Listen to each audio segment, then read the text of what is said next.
एक दिवस तिला रविकिरण लॉज नाही दावला ना तर बापाचं नाव बदलून ठेवी. तुझ्या पोराची माहिती मिळाली ना, पहिला फोन मला करायचा. माझे पैसे कुठे आहेत?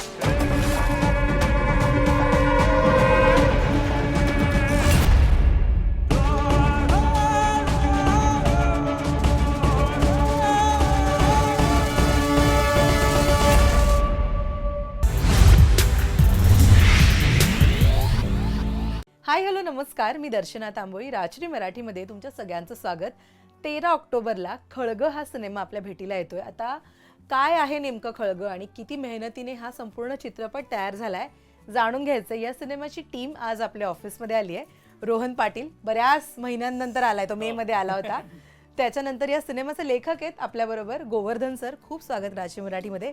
रोशनी आहे आपल्याबरोबर आणि कार्तिक आहे. स्वागत. तुम्ही दोघं पहिल्यांदाच इथे आलात. कसे आहात? एकदम छान. प्रश्न नाही, राजश्रीकडे आले की एक वेगळा उत्साह असतो की राजश्रीकडे चाललोय. आणि मुंबईचं प्रमोशन म्हणलं की पहिला आम्हाला असतं की राजश्रीकडे जायचं. मला थोडंसं सिनेमाविषयी सांगायला आवडेल. मी रोहन पाटील ह्यापूर्वी 2-3 वेळेस मी राजश्रीला येऊन गेलोय आणि आज 3री-4थी वेळ आहे. हा खळगा जो सिनेमा आहे अगदी आता 13 ऑक्टोबरला रिलीज होतोय. अगदी 2 दिवसावरती आले की सगळ्यांना प्रश्न पडला असेल की राजश्रीचा एवढा लेट इंटरव्ह्यू का पडला.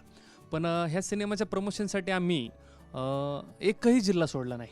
म्हणजे आपण पाहतो की इतर निर्माते डायरेक्टर, मला कोणाचं कमी किंवा जास्त कौतुक करायचं नाही, आपण पाहतो पुणे, मुंबई, संभाजीनगर, नाशिकपर्यंत फार तर फार जातात किंवा अजून 4-2 जिल्हे करतात.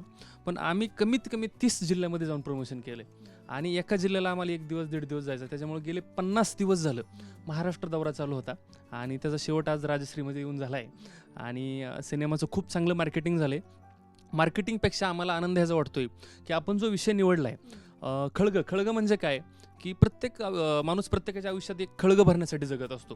काहींचं स्वप्नांचं खळगं असतं, काहींचं राजकीय खळगं भरण्याचा प्रयत्न असतो, काहींना अधिकारी होण्याचं स्वप्न घेऊन ते खळगं भरण्याचा प्रयत्न करतात. पण आपलं खळगं वेगळं आहे. आपलं खळगं हे सांगतं की आपल्या राज्यामध्ये आणि देशामध्ये एक असा वर्ग राहतो की ती पोटाचं खळगं भरण्यासाठी जगतोय. पोटाचं खळगं म्हणजे काय? अनाथ. आणि ह्या अनाथाची व्यथा आजपर्यंत कोणी मांडली नाही. म्हणजे आपल्या राज्यात देशात एवढा मोठा घटक आहे, ह्यांच्यामुळं जर ह्यांनी काय ठरवलं तर सगळं सिस्टम हलू शकतं. पण ह्या वर्गावरती अजून कोणी लक्ष दिलं नव्हतं, कोणी सिनेमा केला नव्हता. कदाचित राहिला असेल आणि ती संधी आम्हाला मिळाली. त्या सिनेमामध्ये माझी छोटीशी भूमिका आहे. आणि तुम्ही म्हणाल की आत्तापर्यंत तू हिरो म्हणून लॉन्च झालास, 2-3 सिनेमे हिरो म्हणून केले.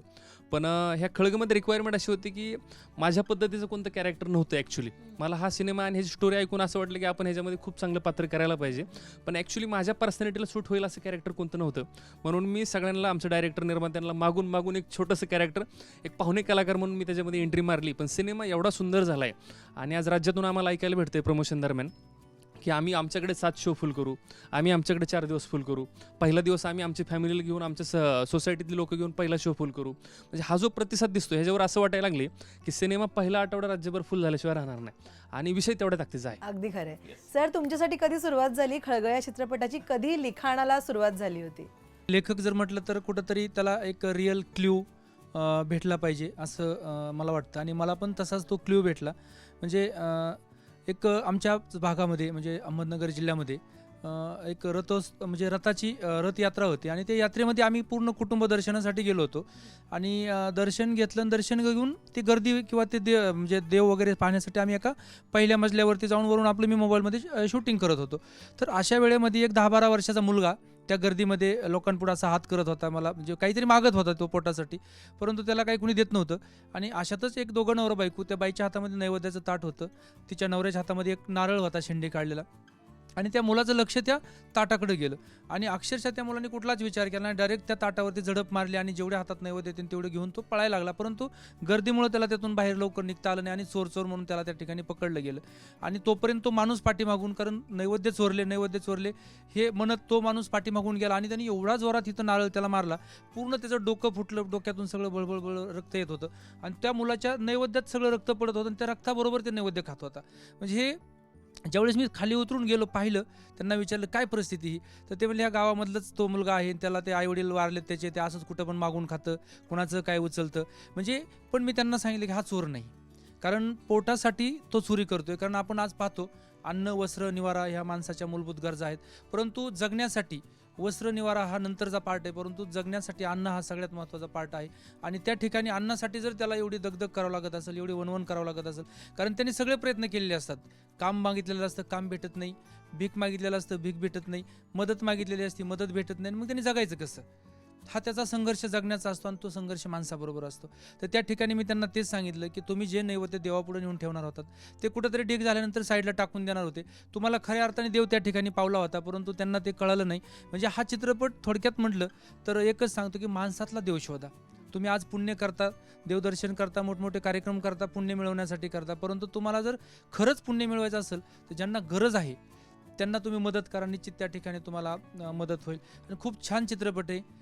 13 तारखेला हा चित्रपट आम्ही संपूर्ण महाराष्ट्रभर, जसं रोहनने सांगितलं, खूप मेहनत घेतली. 3-3, 4-4 वाजेपर्यंत रात्री आम्ही राज्याचे दौरे केले आणि आम्हाला खूप चांगला अनुभव आला आहे. म्हणजे मला तरी असं वाटतं की आमचे यापूर्वीचे जे चित्रपट रिलीज झाले मी लिहिलेले, त्या चित्रपटापेक्षा आज आम्हाला या चित्रपटाला खूप चांगला प्रतिसाद भेटतोय आणि खूप म्हणजे आम्ही नशीब समजतोय की असा एक चांगला विषय आम्हाला या ठिकाणी करायला भेटलाय. येस. रोशनी, तुझ्यासाठी कधी सुरुवात झाली या चित्रपटाची?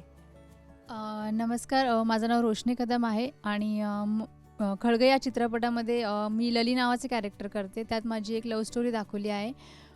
पण हा चित्रपट म्हणजे आमचं शूटिंग 2-3 वर्षापूर्वी झालं होतं. म्हणजे कोरोनामध्ये आमचं रिलीज होणार होतं, पण लॉकडाऊन लागलं त्यामुळे थोडं लेट झालं.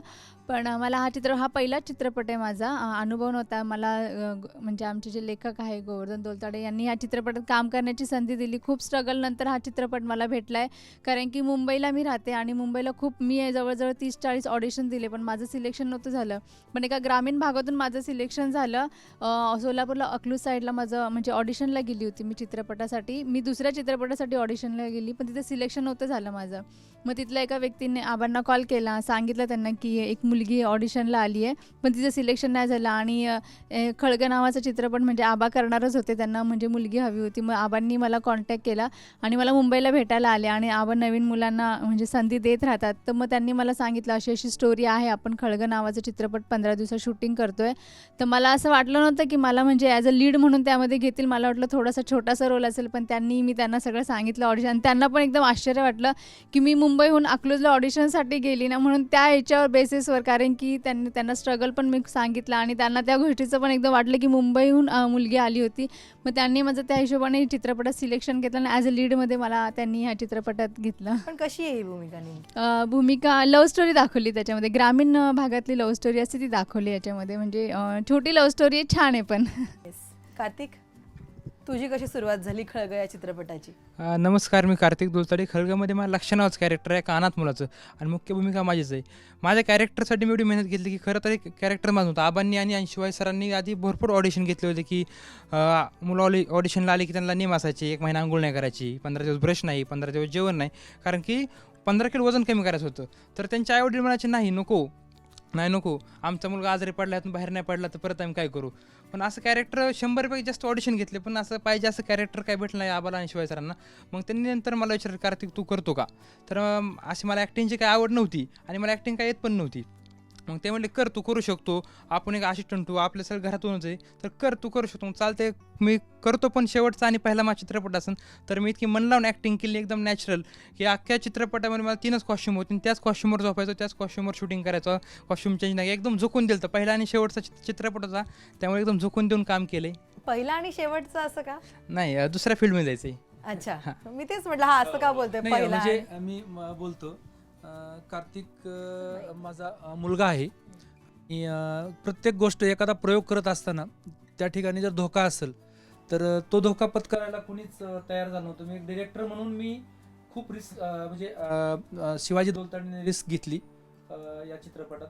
आणि मी एक लेखक म्हणून, कारण आमच्या दोघांची ती रिस्क होती. कारण मी लिहिताना चित्रपट एवढा भयानक लिहिलता की त्या प्रयोगासाठी कार्तिकने सांगितलं तसं कुणीच तयार झालं नाही. म्हणून या चांगल्या गोष्टीसाठी मी म्हणजे कार्तिकची त्या ठिकाणी त्या प्रयोगासाठी मी नाविलाजाने निवड केली, त्याची इच्छा नसताना. परंतु त्यांनी एवढं भयान त्या ठिकाणी काम केलं, म्हणजे मला अभिमान वाटतो त्याचा, एक मुलगा म्हणून नाही पण ॲज एक कलाकार म्हणून. कारण 1.5 महिना त्याला उपवाशी राहायचं होतं. आणि शेवटचे 15 दिवस पूर्ण उपाशी, आवश्यकतेनुसारच त्याला जेवण द्यायचं होतं, कारण त्याचं वेट फास्ट कमी करायचं होतं. आणि अक्षरशः 15 किलोची आमची ठरलं होतं, परंतु शेवट त्याचं 14 किलोपर्यंत वजन कमी झालं. कंटिन्यू त्याला 105 106 ताप असायची सेटवरती. मी पण एक मुलगा म्हणून नाही, ते कलाकार म्हणूनच त्याच्याकडे बघायचं, मी कुठला लाड केला नाही, परंतु जे मला त्यातून काढायचं होतं, त्याच्यातून जे काही ॲक्टिंग काढायची होती आणि जे समाजापुढे मला ते भीषण असं वास्तव मांडायचं होतं, तर त्याच्यात मी त्याची एक म्हणतो ना की आहुती देणं, तर अशा पद्धतीने मी त्या ठिकाणी त्याला तयार केलं आणि खूप त्यांनी चांगलं काम केलं. शिवाजी दोलतडे आपले जे डिरेक्टर आहेत, त्यांनी मला या ठिकाणी, किंवा त्याचे निर्माते असलेल्या चित्रपटाचे, त्यांनी मला स्क्रिप्ट लिहिण्यासाठी मला संधी दिली आणि खूप चांगली स्क्रिप्ट लिहिली मी त्याची. कारण हा चित्रपट आत्तापर्यंतच्या इतिहासातला पूर्ण वास्तववादी, म्हणजे आम्ही शूटिंग 50% शूटिंग हे लोकांना माहीत होतं, माहीत असताना केलं, आणि 50% शूटिंग हे लोकांना अजिबात माहीत नव्हतं की या ठिकाणी शूटिंग चालू आहे किंवा काय.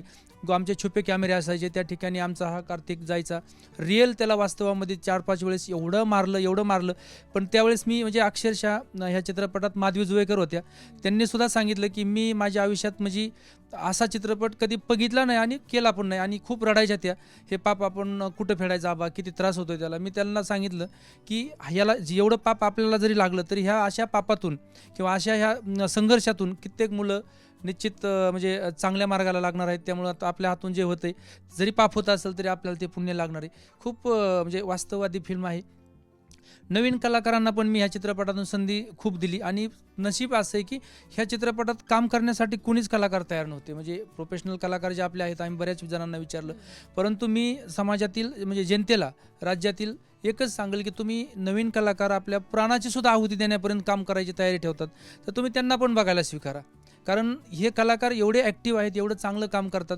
तर माझी तळमळ आहे की एक लेखक म्हणून की तुम्ही अशा नवीन जे कलाकृती घेऊन येणारे जे काही कलाकार आहेत त्यांना तुम्ही पहा. कारण काय झालं, मराठी चित्रपटांचा पाया आज खूप ढासळताना दिसतोय. 100तून एखादा चित्रपट चालतोय, बाकी चित्रपट फ्लॉप होत आहेत. चित्रपट बनवताना प्रत्येकजण मनापासून बनवतो, चांगलंच काहीतरी घेऊन बनवतो, परंतु प्रेक्षक निवडतात काय बघायचं आणि काय नाही. परंतु प्रेक्षकांना माझी विनंती आहे की हा चित्रपट असेल किंवा ह्याच्यासारखे आणखी येणारे चित्रपट असतील, हे चित्रपट नक्कीच असे पहा. कारण आपण महाराष्ट्रातील एक सुसंस्कृत अशा भूमीमध्ये आहोत, संतांच्या भूमीमध्ये आहोत, तर अशा पण चित्रपटांना तुम्ही न्याय द्या की जे समाजहिताचे चित्रपट आहेत. त्यामुळे मला आनंद वाटतोय आज या ठिकाणी.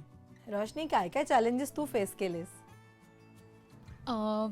पहिला चित्रपट आहे, ॲक्टिंग तर बिलकुल माहिती नव्हती, आवड होती पण ॲक्टिंगचं नॉलेज मला बिलकुल नव्हतं. कारण की आणि आमचे जे शिवाजी सर आहेत चित्रपटाचे डिरेक्टर, त्यांनी 15 दिवसाचं वर्कशॉप ठेवलं होतं आणि त्यातून पूर्ण रिहर्सल, आमचे 15 दिवस कंटिन्यू रिहर्सल घेतली आणि ॲक्टिंग कशी करायची वगैरे ते. कारण की पहिलं घाबरतच होती, पण आवड होती, त्याच्यामुळे इंटरेस्ट पण आलेला.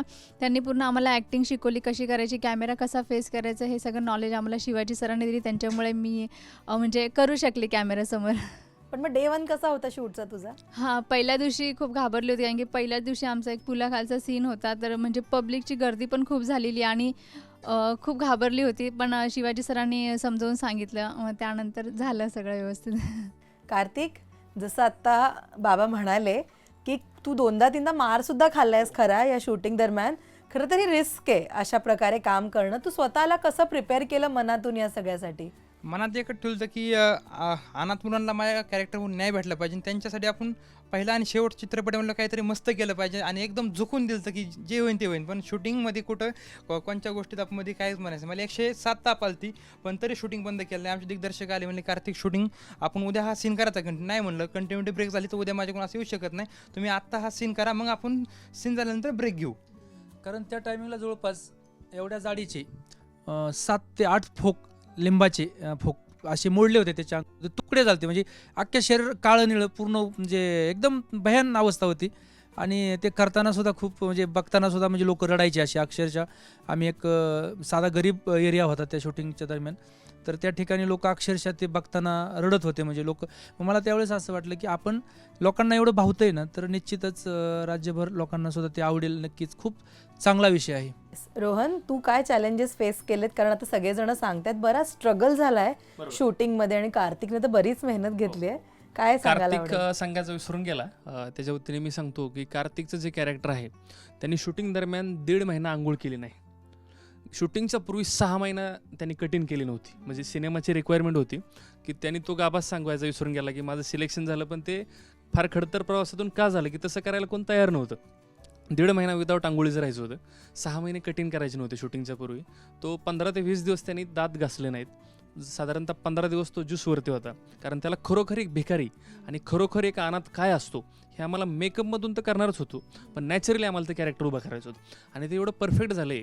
आणि कार्तिकने अभिनय पण एवढा चांगला केला. आता माझं छोटंसं पात्र आहे त्याच्यामध्ये, पण शूटिंगला मी स्टार्ट टू एंड अवेलेबल होतो.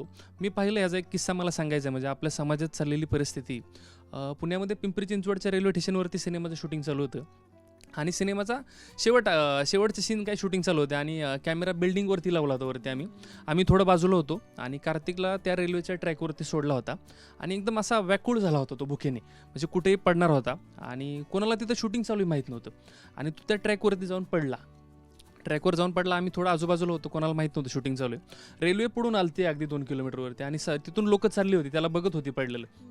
पण समाजाची वस्तुस्थिती अशी झाली की त्याला कोणी उचलून बाजूला घेतलं नाही. म्हणजे हे जे वास्तव चाललंय की तिथं तो मरणार आहे, रेल्वे अंगावून जाणार आहे, मग त्याला तो रेल्वे आला तो बाजूला निघाला. पण ही जी परिस्थिती की ही समाजात चाललेलं असं नको, कारण हा अनाथ असला तरी आपलाच बांधव आहे. आपण शाळेत असताना म्हणायचो की सारे भारतीय माझे बांधव आहेत. हे बांधव का आपण ह्यांच्याकडे दुर्लक्ष का करतोय?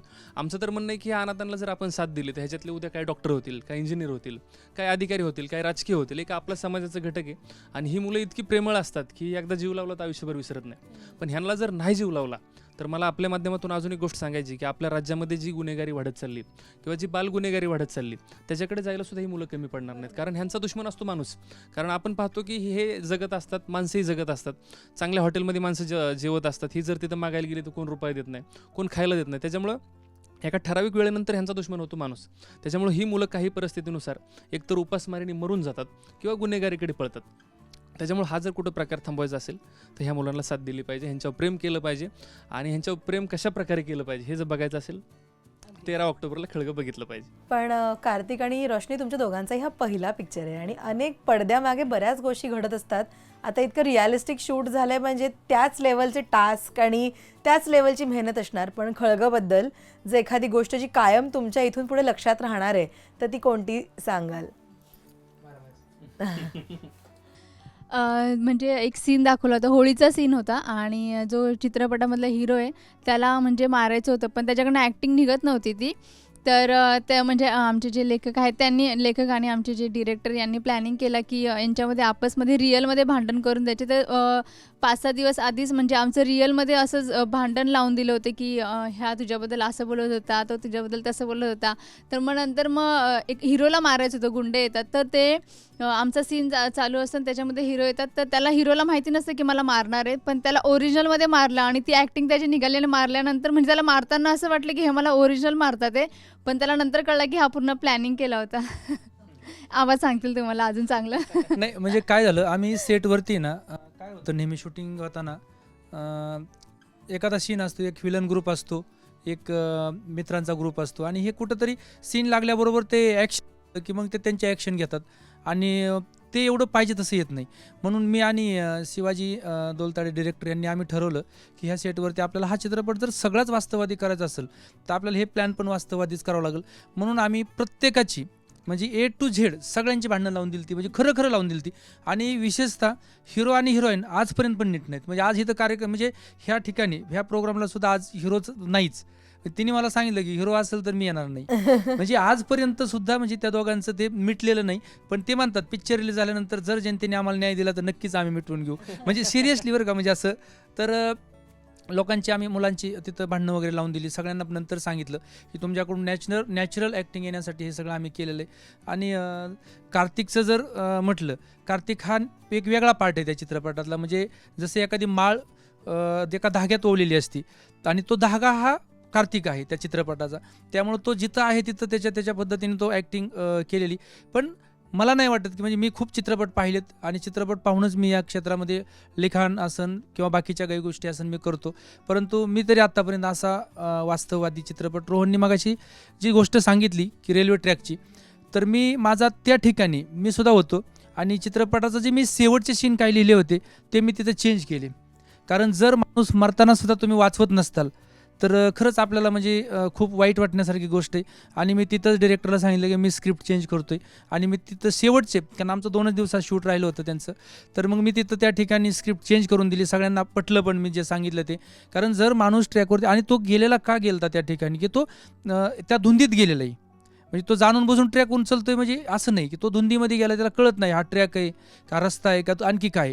परंतु एवढं होत असताना सुद्धा जर त्याला तिथून हजारो लोकांची गर्दी येते जातील, त्याला जर कुणी हाताला धरून माणूस म्हणून बाजूला काढत नसेल, तर मग ती खूप मोठी शोकांतिका. आणि मी त्या ठिकाणी लगेच दुपारचं शूटिंग दुपार थांबवलं आणि मी म्हटलं मला वेळ पाहिजे, मला पिक्चरचा एंड वेगळा करायचा आहे. आणि मला त्या ठिकाणी सगळ्यांनी ऐकलं आणि मी त्या पद्धतीने केलं. कार्तिक, काय सांगशील, कोणती गोष्ट लक्षात राहणार आहे खळगबद्दलची? हा एक लास्ट डेला आमचा सीन होता कचरा डेपोचा.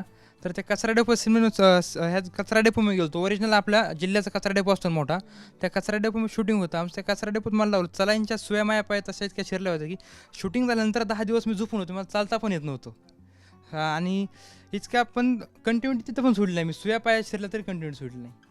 आणि एवढ्या मेहनतीनंतर तयार झालाय चित्रपट आणि फार 13 जबरदस्त. ऑक्टोबरला प्रेक्षकांच्या भेटीला येतोय. काय रोहन, काय अपील करशील सगळ्या प्रेक्षकांना? मला राज्यातल्या तरुणाईला तर प्रत्येक निर्माता असेल, दिग्दर्शक असेल, प्रत्येक हिरो असेल, आव्हान करतो प्रत्येक सिनेमाच्या वेळी की आमचा सिनेमा बघा. तसं मी पण आव्हान करणार आहे, पण मी एक सिनेमाचा पार्ट आहे म्हणून करणार नाही. आपल्या राज्यात चाललेली जी काही परिस्थिती आहे ही काय, हा मुलगा अनाथ मुलगा कुठे राहतो, काय करतो, काय खातो, काय पितो, काय कपडे घालतो, ह्याचं काय दुनिया आहे, ह्याची काय लाईफस्टाईल आहे, हे जर बघायचं असेल तर एकदा खळगं बघितलं पाहिजे. आणि मला आपल्या माध्यमातून सर्व प्रेक्षकांना सांगायचे की कितीही जड काळजाचा माणूस असला, दगडाच्या काळजाचा असला, तरी खळगं बघून आल्यावर तो ढासा रडल्याशिवाय राहणार नाही. एवढा ताकदीचा प्रोजेक्ट झाला आहे. आणि जो खळगं बघून येईल तो अनाथावर प्रेम केल्याशिवाय राहणार नाही. त्याच्यामुळे 13 ऑक्टोबरला खळगं आपण आपल्या परिवारासह नक्की बघा अशी विनंती करतो. अगदी खरं आहे. आणि उत्सुकता आहे आता प्रश्नच 13 नाही. ऑक्टोबरला Yes. खळगं बघण्याची, कारण ट्रेलर मलाही फार आवडलाय. वा. Thank you so much. Yes. आणि संपूर्ण टीमला खूप शुभेच्छा सिनेमासाठी. Thank you Thank you. थँक्यू.